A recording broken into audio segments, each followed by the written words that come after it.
Hello everyone. I had made these little yo-yo flowers, I guess they're called, in my Blush Glam mini album, and somebody asked to do a tutorial on it. So I will go ahead and do that really quick.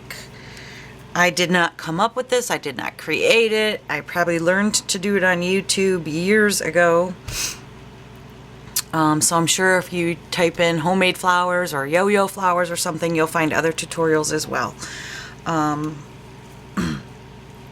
I have made a lot of these in the past, and you can also buy them like this. But let me just show you. Sometimes you just need an embellishment to match what you have and what you're creating with, and you don't have it in your stash. And a lot of times we have to run out to the store to get it. But try to think outside of the box and come up with your own. So what you're going to need for this is maybe some kind of center embellishments or buttons. I have a whole jar of buttons that I use to fill in, or these spare part things from Hobby Lobby work great. Piece of a big chunk of bling will work just fine as well. Anything to put in your center. Scrap fabric of your choice. I have two different ones here. One's a satin, one is just like a broadcloth or cotton, whatever you want to call it.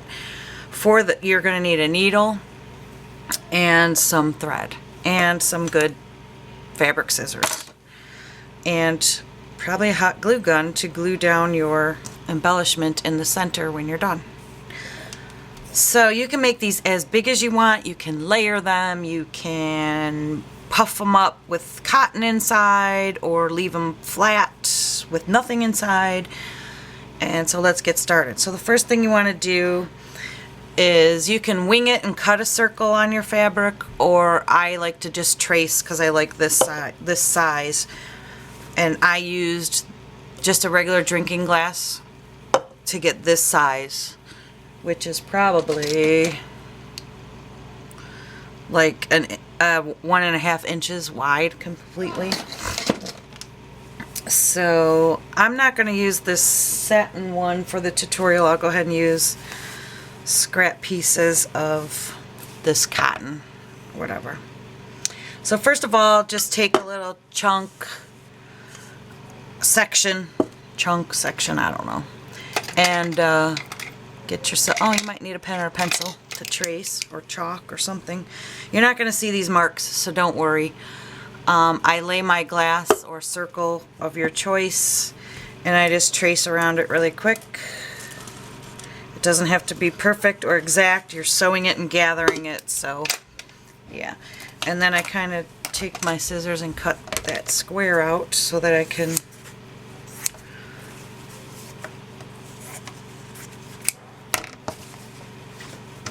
cut my circle out now. And like I said, it's not, you don't have to be perfect. It's just giving me, if I try to cut a circle on my own, it would be not a circle. So your edges do not have to be perfect. Am I in frame? Yep, I am.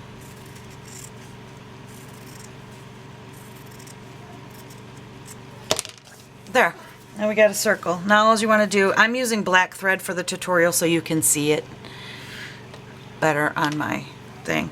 So all you do is go to the edge, make sure, I guess it doesn't even matter because you can flip it, but make sure you're, I put my side that I don't want to show on top, and I come up from the bottom. So come up from the bottom with your needle, and if you know what a running stitch is, that's all you do, is do a running stitch. And if you don't, you know what a running stitch is, I'm going to show you right now.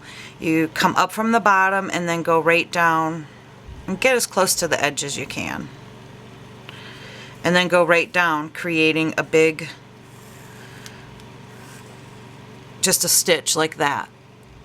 And you just keep going all the way around, putting a space in between.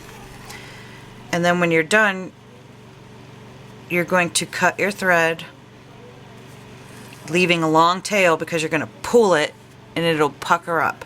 So I'll do a couple stitches, then I'll shut the camera off and finish it and show you how to finish. So see, whenever time you pull the thread, you're gonna gather it. So it's just a very loose stitch. You can do it on your sewing machine. There is you would loosen your tensions or put a gathering stitch, or running stitch it's called, on your sewing machine, but you know, it's easier just to do it like this. So yeah, we're gonna go all the way around the circle like so, and I'll be right back to show you. Okay, so I stitched all the way around like that, and then I flipped it over. You can make sure this fabric is the same on both sides, so it doesn't matter, but flip it over so your designed fabric is on the bottom, if that makes sense. And then you're gonna cut your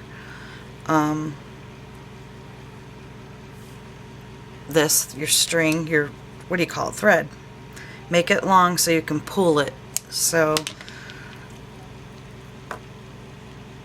I left a nice sized tail, and then what you want to do is grab where you started with your knot, and you're going to pull that, but you're going to grab both of these now, and you're just going to pull both of your strings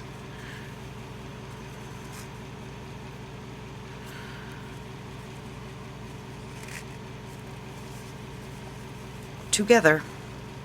Kind of lay it down to pull them evenly, if I can get a hold of it, and kind of work it and pull one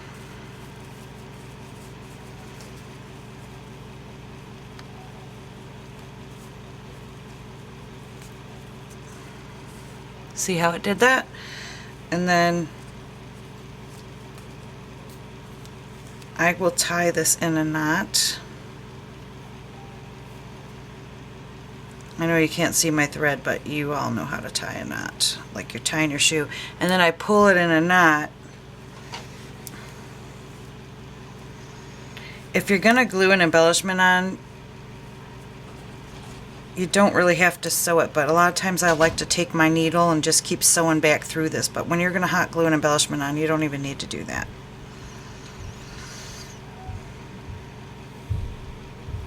Let me tie another little knot just to secure it.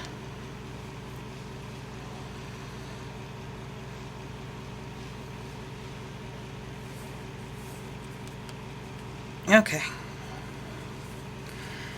Make sure it's even around. Oh, if I wanted to make it puffy, before I pulled my thread, I would take like cotton ball or cotton batting or some kind of batting and put it in there in the center and then pull it, and it would make it puffy. Like this one has cotton in it. This one's just flat. But if you want to make it extra secure, you can put your needle back on and then keep sewing through the middle if this is going to be glued down onto something.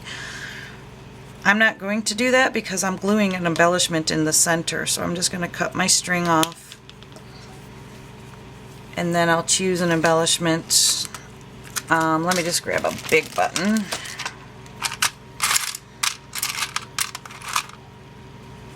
You can get it as big as you want or small as you want. Let me find a pretty one.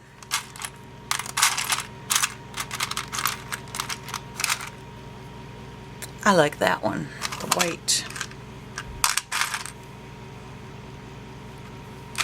Actually, I'll do gold because I think I want to use them for that Blush Glam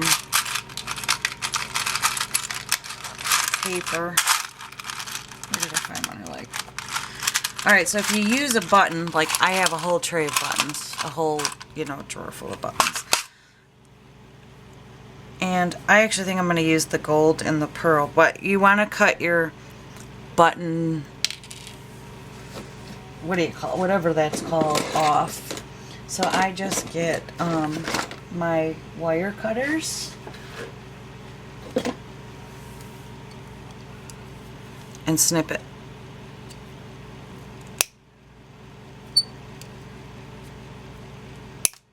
There you go, and I cut that off, and now I can hot glue it right on. Let me cut my black string so I don't see it. And if you got little, if your fabric frayed, you can trim it, but it's not going to show. And then I take hot glue.